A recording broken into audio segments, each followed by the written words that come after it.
பெற்றோரை மதித்து நடக்க நீங்கள் கற்றுக்கொண்டீர்கள் என்றால், நீங்கள் அனைத்து ஆசீர்வாதங்களையும் பெற்றுக்கொள்வீர்கள். இறுதியாக நித்திய பேரன்பை வீட்டை உரிமையாக்கிக் கொள்ளும் பாக்கியமும் உங்களுக்கு கிடைக்கும்.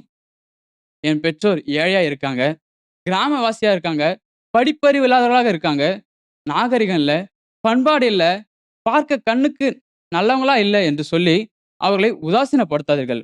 உங்கள் பெற்றோர் எப்படி இருந்தாலும் நீங்கள் அவரை அன்பு செய்து அவர்களுக்கு கீழ்ப்படிந்து நடங்கள். ஐயோ! ஏழையா இருக்காங்களே, பண்பாடு இல்லையே, நாகரிகம் இல்லையே என்று சொல்லி உதாசீனப்படுத்தாதீர்கள்.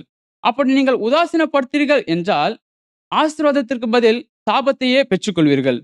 பிரியமானவர்களே, துணிச்சலோடு பாவத்திற்கு மேல் பாவம் செய்து உங்கள் பெற்றோரின் பேச்சை மீறி கால் போன போக்கில் நடந்து செல்லாதீர்கள்.